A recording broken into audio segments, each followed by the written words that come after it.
లక్ష్మణుడికి అర్థమైంది. తీగ అంటే సీతమ్మ, చెట్టు అంటే రాముడు. లక్ష్మణ, మీ వదిన లేని నాడు నాకింత సౌందర్యం ఎక్కడిది, నాకింత కీర్తి ఎక్కడిది, మీ వదిన వలన కదు నాకు ఈ కీర్తి అంటున్నాడు అన్నయ్య అని అర్థమైంది. అవునన్నయ్య అనబోయాడు. సీతమ్మంది, ఆగాగు లక్ష్మణ, ఎంత పెద్ద పెద్ద పువ్వులు పూసిన తీగైతే మాత్రం ఇట్లాంటి చెట్టు దొరకకపోతే నేల మీద పడిపోతే మేకలు గేదెలు తింటాయి. అంత పెద్ద చెట్టు దొరికింది కాబట్టి, దాన్ని అల్లుకుంది కాబట్టి అన్ని పువ్వులతో అంత అందంగా అలా తల ఊపుతూ సంతోషంగా ఉంది. చెట్టు లేని తీగకు అందం ఎక్కడిది? చెట్టు వలన తీగకు అందం వచ్చిందండి.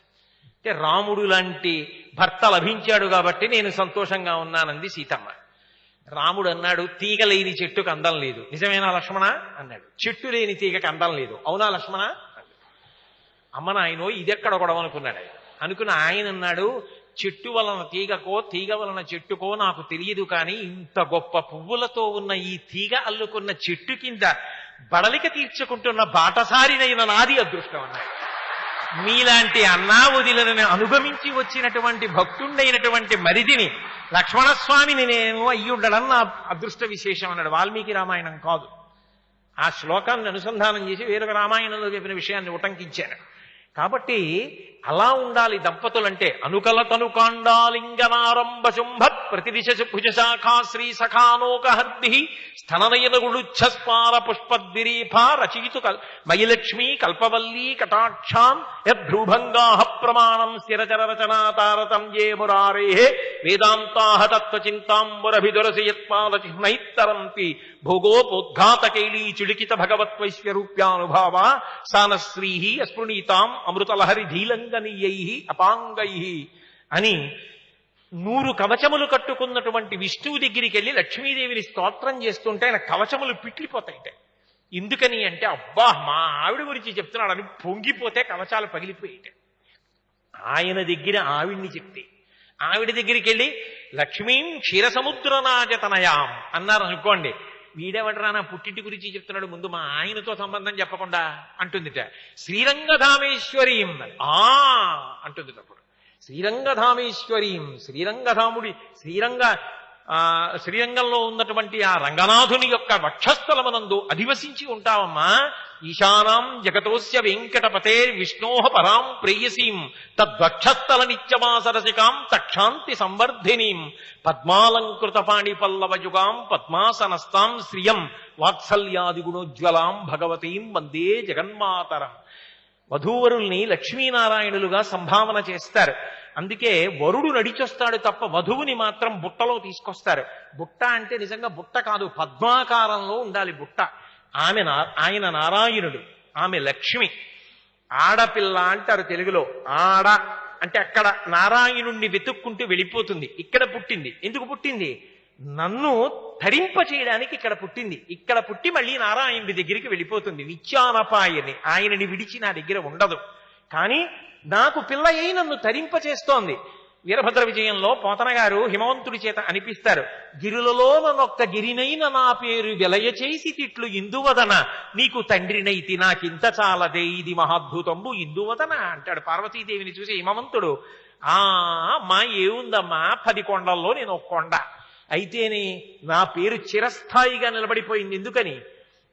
ఒక కొండకి కూతురై పుట్టావమ్మా, పర్వతరాజపుత్రి పార్వతీ అని నాకు కీర్తిని తెచ్చావు. నీకు తండ్రినైతి నాకింత చాలదే ఇది మహాద్భుతంబు ఇందువదన. ఇంతకన్నా అద్భుతమేముందమ్మా, లోకాలకన్నిటికీ నువ్వు తల్లివి, నీకు నేను తండ్రిని. ఎంత అదృష్టం అమ్మా నాది అన్నాడు. అలా ఆ తీసుకొచ్చేటప్పుడు వధువుని లక్ష్మీదేవిగా సంభావన చేసి మేనమామలు తీసుకొస్తారు. ఏ మేనమామలు ఎందుకు తీసుకురావాలి అంటే, పూర్వకాలంలో ఒక ఆచారం ఉండేది. ఎక్కడైనా ఓ పిల్ల పుట్టిందనుకోండి, ఆ పిల్ల పుట్టగానే ఆ పిల్ల యొక్క తల్లి అన్నదమ్ములు ఉంటారు. అంటే ఆ పిల్లకి మేనమామలు, ఒరే నీకు పెళ్ళం పుట్టిందిరా అనేవారు. మేనమామ వచ్చాడు అంటే మేనకోడలు పుట్టింది కాబట్టి ఏదో ఒరే నీకు భార్య పుట్టిందిరా అనేవారు. ఎక్కడైనా లోకంలో ఎవరైనా సటుక్కుని అలా అన్నారేమో, కానీ ఆమెను నేను లక్ష్మీదేవిలా చూశాను. ఆమె నారాయణుణ్ణి చేరుతుందనుకున్నాను తప్ప నేను ఎన్నడూ నా మనసులో అపవిత్ర భావనతో చూడలేదు. లక్ష్మిని లక్ష్మిగా నారాయణునికి అప్పజెప్పేస్తున్నానని మేనమామలు బుట్టలో తీసుకొస్తారు. నువ్వు నడిచి రాకూడదమ్మా, నువ్వు లక్ష్మివి, అందుకని నిన్ను వహించి తీసుకొస్తున్నావు, ఇది మా అదృష్ట విశేషం అని. ఇంత పవిత్ర హృదయంతో నాకు లక్ష్మిని తెచ్చి ఇచ్చారు, ఈమెయే నా అదృష్ట రేఖ, ఈమె వలన నా జీవితం పండబోతోంది, నాకు లక్ష్మినిచ్చిన మీకు నేనేమివ్వగలను, మీరు పూర్ణాయుద్ధాయమును పొందెరదురుగాక. అంచున్నటువంటి పంచెల చాపెడతారు, అందుకే అంచున్న బట్ట పెడితే ఆయుర్దాయం ఇమ్మని దేవతలను అడిగినట్లు గుర్తు. అందుకే ఏది పుచ్చుకోకపోయినా పంచెలు చాపిస్తే పుచ్చుకోవాలి. అంచున్న బట్టలు పెడతారు మేనమామకి. ఏది చెయ్యనివ్వండి, అందులో అన్ని విశేషార్థాలతో వివాహ బంధంలో మనుష్యుల మధ్య సత్సంబంధాలు కలిగేటట్టు, సహృదయం కలిగేటట్టు, అంత అందంగా నడిచేటట్టు చేస్తారు. ఎక్కడుండనివ్వండి, ఎంత సెలవు లేకపోనివ్వండి, అబద్ధం ఆడైనా సరే మేనమామని బుట్టనెత్తాలని పరిగెడతారు. మా పిల్లని మేనమామగా బుట్టెత్తుతారా అంటే ఎగిరి గంతేసి ఒప్పుకుంటారు. నా జీవితంలో నేనే ఎన్నో పర్యాయాలు మీరు పెళ్లికి అక్షతలు వేయడానికి రండి అంటే ఏమైనా ఒత్తిళ్లుంటే వెళ్ళలేదేమో, కానీ మిమ్మల్ని ఒక అన్నదమ్ముడుగా భావన చేశాం, మా పిల్ల పెళ్లికి మీరు బుట్టెత్తాలి రండి అంటే మాత్రం ఎన్ని ప్రవచనాలు ఉన్నా వెళ్ళి బుట్టలెత్తిన సందర్భాలు ఎన్నున్నాయో. ఎత్తలా శర్మ గారు?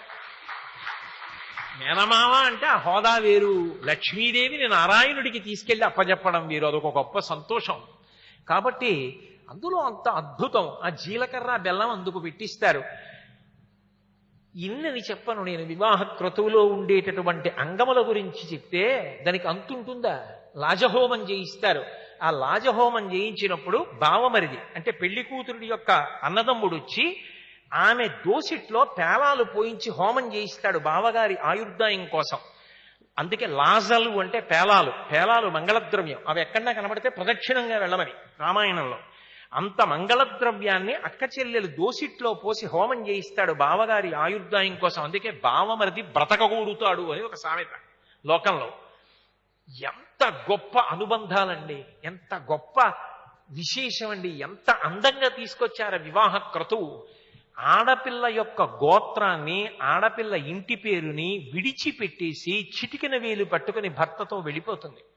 వివాహం పూర్తయిపోయింది అని గుర్తు ఏమిటంటే సప్తపదితో పూర్తవుతుంది. ఎందుకని అంటే రామాయణం కూడా ధృవీకరించింది. 7 అడుగులు కలిసి నడిస్తే దాని వలన సఖ్యత కలుగుతుంది, స్నేహభావన కలుగుతుంది, సఖీభావన కలుగుతుంది. నా స్నేహితుడు ఒకడు ఒకసారి నాతో ఒక గొప్ప మాట అన్నాడు. నువ్వు ఏమైనా చెప్పు కానీ కోటేశ్వరరావు, పరమేశ్వరుడిచ్చిన అపురూపమైన స్నేహితురాలు భార్య అన్నాడు. ఎంత గొప్ప మాట అన్నావురా, వేద హృదయాన్ని అందుకు చెప్పావురా అనుకున్నాను. 7 అడుగులు నడిచేది ఎందుకు అంటే ఆ సఖీభావన కోసం. మంత్రముల ద్వారా అడుగుతారు. మొట్టమొదటి అడుగు వేసినప్పుడు ఒక మాట అడుగుతాడు, నాకు నీకు ఎక్కడకు వెళ్ళినా మనిద్దరికీ కూడా అన్నము ఐశ్వర్యము విష్ణువు యొక్క అనుగ్రహము చేత పుష్కళముగా లభించుగాక. 2వ అడుగు వేస్తాడు. వేసి అంటాడు, ఈ అన్నము ఐశ్వర్యము అనుభవించినటువంటి మనకు శారీరకమైన బలము ఆరోగ్యము తేజస్సు కలుగుగాక. 3వ అడుగు వేస్తాడు. ఈ పొందినటువంటి అనుగ్రహ విశేషము చేత యజ్ఞాది కర్మలను మనం అనుష్ఠించాలనేటటువంటి దృఢ నిశ్చయము నా యందు కలుగుగాక, నీవు నన్ను అనుగమించదవుగాక. 4వ అడుగు వేస్తాడు. యజ్ఞములు మొదలైన కర్మలు చేసిన ఆ యజ్ఞము యజ్ఞముగా ఫలితమునివ్వదు. చేసిన యజ్ఞము చేత ప్రీతి పొందినటువంటి భగవానుడు మనకి ఫలితాన్ని ఇవ్వాలి. ఆ భగవానుడు మనకి ఫలితాన్ని ఇవ్వడానికి వీలుగా మనం పవిత్రమైనటువంటి హృదయంతో యజ్ఞయాగాది క్రతువులను ఆచరించడముగాక. యజ్ఞము యొక్క వైభవము శ్రద్ధ చేత మనకు అర్థమవుగాక. ఏమిటి దాని అర్థం? యజ్ఞము చేస్తే ఇహమునందు కోరికలు తీరుతాయి. సంతానం కలగలేదు, దశరథ మహారాజు గారు యజ్ఞం చేశాడు, సంతానాన్ని పొందాడు. యజ్ఞం చేశాడు, ఉత్తమగతులు పొందుతాడు. యజ్ఞం చేశాడు, చిత్తశుద్ధి పొంది మోక్షం పొందుతాడు. యజ్ఞం చేశాడు, లోకమంతా కూడా ప్రశాంతంగా ఉంటుంది. మఖము చేయ వజ్రి మది సంతసించును, వజ్రి సంతసింప వానకురియు, వానకురిసి గసవు వసుమతిపై పెరుగు, గసవు మేసి ధేను గణము బ్రతుకు అంటారు భాగవతంలో. యజ్ఞం చేస్తే లోక కళ్యాణం. కాబట్టి యజ్ఞము యొక్క వైశిష్ట్యమును మనము గమనించదముగాక. వేరొక అడుగు వేస్తాడు. వేరొక అడుగు వేసి మనకి పుష్కళముగా పశు సంపద కలుగుగాక, ఐశ్వర్యము లభించుగాక. వేరొక అడుగు వేస్తాడు. మనకి పుష్కళమైన సంతాన భాగ్యము లభించుగాక. చిట్ట చివరిది 7వ అడుగు వేస్తారు. వేసి ఒక మాట చెప్తారు, మనం వేసినటువంటి ఈ 7వ అడుగు చేత నిరంతరము అగ్నిని సంరక్షణ చేసేటటువంటి హోత మొదలైనటువంటి స్థానములు ఏ ఉన్నాయో, హోత, బ్రహ్మ, అద్ధరువు మొదలైనటువంటి వారు అగ్ని ఆరాధన చేస్తూ నిరంతరము మనము శ్రియమును పొందాలని ఆకాంక్షించెదరుగాక. అందుకే సనాతన ధర్మం అగ్ని ఆరాధనకి సంబంధించినది. మనందరం అగ్ని ఆరాధకులం.